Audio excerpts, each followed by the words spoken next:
अस्सलाम वालेकुम। Chemistry with कादीन के प्लेटफॉर्म से आपसे मुखातिब हूँ और फेडरल पब्लिक सर्विस कमीशन की तैयारी के हवाले से अपना एक्सपीरियंस आपके साथ शेयर करना चाहती हूँ। इस तैयारी से पहले जब मैंने फेडरल पब्लिक सर्विस कमीशन की एडवर्टीज़मेंट देखी और उस पर मैंने अपनी इनरोलमेंट करवाई, उसके बाद मुझे एक उसकी वेबसाइट पे एक सिलेबस दिया गया। तो उस सिलेबस की मुझे कोई समझ नहीं आ रही थी कि वो मैंने कैसे तैयार करना है, कौन सी बुक से करना है, वोकैब कैसे करनी है और इंग्लिश का पोर्शन कहाँ से करना है, केमिस्ट्री का पोर्शन की डिफ़िकल्टी का लेवल क्या होगा, वो मैंने आइदर एमएससी की बुक्स तैयार करनी है या एफएससी की बुक्स तैयार करनी है। मुझे इस हवाले से कोई कुछ भी आइडिया नहीं था क्योंकि ये मेरी फ़र्स्ट अटेम्प्ट थी। तो तकरीबन 20 से 25 दिन तो मैंने इसी टाइम में इसी चीज़ में वेस्ट कर दिए थे कि मैंने क्या पढ़ना है, कहाँ से पढ़ना है और इररिलेवेंट चीज़ों को एक्सप्लोर करते हुए मुझे कोई समझ नहीं आ रही थी।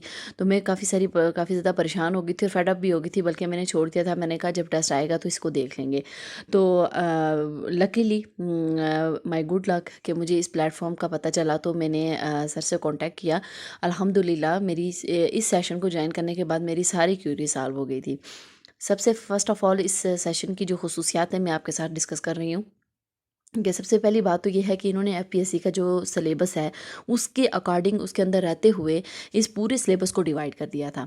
25 टेस्ट थे और पूरे सिलेबस को इन्होंने डिवाइड कर दिया था। उसमें केमिस्ट्री का टॉपिक्स भी थे, बीएड के टॉपिक्स भी होते थे और इंग्लिश का भी होता था। डेली वाइज हमारा 50 नंबर का या 60 नंबर का एक पेपर होता था। उसमें केमिस्ट्री के यानी 25 एमसीक्यूज अगर केमिस्ट्री के हैं, 25 इंग्लिश के होंगे और प्लस उसमें पेडागोजी के भी क्वेश्चंस होते थे। तो उसमें यानी इस तरह से वो टेस्ट बनाया जाता था कि तीनों चीज़ों को टच किया जाता था। उसके लिए फिर हमें मटेरियल प्रोवाइड किया जाता था। उसमें ये था कि कुछ जो टॉपिक्स हमें मुश्किल लगती थी उसकी रिकॉर्डिंग दी जाती थी और बुक्स प्रोवाइड की जाती थी कि हमने कौन सी वाली बुक्स से ये पढ़ना है, कहाँ कहाँ कौन कौन से चैप्टर तैयार करने हैं। और बीएड के लिए भी हमें मटेरियल प्रोवाइड किया जा रहा था और उसको समझाया भी जाता था। तो हम तैयारी के लिए 3 दिन हमें दिए जाते थे, उसमें हम ये सब चीज़ें तैयार करते थे। और 8 से 9 तक हमारा टेस्ट था। वाया गूगल शीट हम लोग ये टेस्ट करते थे और उसके फौरी टेस्ट के फ़ौरन बाद हमें इसका रिज़ल्ट अनाउंस कर दिया जाता था और उसके बाद हमारी डिस्कशन होती थी।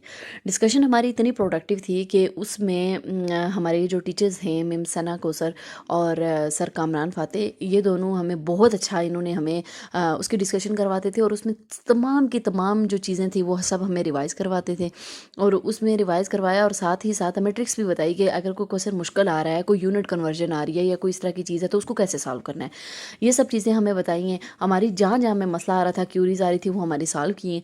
तो इस बिजी रूटीन ऑफ लाइफ में जहाँ पे हमें इतनी इरेलीवेंट चीज़ों में हम लोग कंफ्यूज हो रहे थे, तो वो सब प्रॉब्लम हमारी इस सेशन की वजह से सॉल्व हो गई थी। और बहुत ज़्यादा मैंने रिलैक्स होकर, बहुत सेटिस्फाइड होकर, बहुत रिलैक्स होकर मैंने ये तैयारी की है। और इसका इस सेशन की एक और खुसूसियत ये थी कि जब भी सर से कोई बात करते थे, जब भी हमें कोई काम होता, सर ने इंस्टेंटली रिप्लाई किया, मैम ने इंस्टेंटली रिप्लाई किया। कहीं पे कहाँ जिस जगह पे भी हमें कोई क्यूरी थी तो वो इंस्टेंटली हमारी सॉल्व हुई है। सेकेंडली कि हमें क्यों ऐसी तैयारी करनी चाहिए, हमें क्यों सेशंस ज्वाइन करने चाहिए। तो डेफ़िनेटली इसका आंसर ये है कि हम लोग एक बड़े प्लेटफॉर्म के लिए जा रहे हैं, तो बड़े प्लेटफॉर्म के लिए डेफ़िनेटली हमारी तैयारी भी बहुत बड़ी होनी चाहिए, प्रोडक्टिव होनी चाहिए। तो प्रोडक्टिव तैयारी करने के लिए हमें कुछ क्वालिफाइड लोगों की हेल्प लेनी होती है।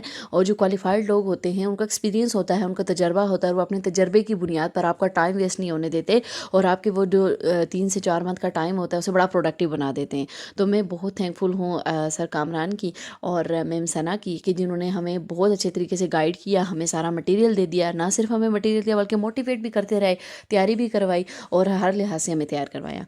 तो अब हम बिल्कुल इस सेशन के लास्ट पे हैं और मैं बहुत ज़्यादा सेटिस्फाइड हूँ। लेकिन मेरा दिल कर रहा है कि इस तरह का एक और सेशन और होना चाहिए जिसमें हमारी मज़ीद जो क्यूरीज़ हैं वो भी सॉल्व हो जाए। क्यूरीज़ तो अब खैर नहीं है, लेकिन मैं ये चाहती हूँ कि बस हम किसी सेशन के थ्रू इस प्लेटफॉर्म के साथ इस तैयारी के साथ इन टच रहें, क्योंकि इसे हम डेली बेसिस पे केमिस्ट्री को भी देखते हैं, बीएड का कुछ पोर्शन भी टच कर लेते हैं, वोकैब भी पढ़ लेते हैं, इंग्लिश को भी देख लेते हैं, रूल्स रेगुलेशंस है, जितनी चीज़ें उनसे हम गो थ्रू हो जाते हैं। तो इससे डेफिनेटली हम किसी ना किसी पॉइंट पे पहुंच जाएंगे। तो आगे होना ना होना ये किस्मत की बात है, लेकिन हमारी तैयारी बहुत अच्छी होनी चाहिए। हमें एट द एंड इस चीज़ की कोई शिकवा ना हो कि हमने तैयारी नहीं की है या हम अगर ये पढ़ लेते तो ये हो जाता। तो एटलीस्ट जब भी हम किसी जगह पे जाएं, किसी कंपटीशन में जाएं, तो हमें फुली प्रिपेयर होके जाना चाहिए ताकि कल अगर ताकि हमारे अंदर इतना इतना कॉन्फिडेंस होना चाहिए कि हमारा हो जाएगा। अगर नहीं होता तो वो तो किस्मत की बात है, लेकिन हमारी तैयारी बेस्ट होनी चाहिए। तो बेस्ट तैयारी के लिए कायदियन کا جو پلیٹ فارم ہے یہ دی بیسٹ ہے، کیونکہ یہ لوگ نہ کوئی فراڈ کرتے ہیں نہ دھوکا دیتے ہیں. ان کی جو کمٹمنٹ ہے وہ اپنی کمٹمنٹ پہ پورا اترتے ہیں اور بلکہ اپنے بیسٹ دینے کی کوشش کرتے ہیں، اور انہوں نے بیسٹ دیا ہے. اس کے لیے میں دونوں ان ٹیچرس کے لیے سلیوٹ ہے میرا، اور میں I am very thankful to you. اور میں بلکہ دعا گئی ہوں کہ اللہ ان دونوں ٹیچرس کو صحت دے، اور یہ اسی طرح کے سیشن آگے بھی کرواتے رہیں اور لوگوں کو فائدہ ہوتا رہے. Thank you so much.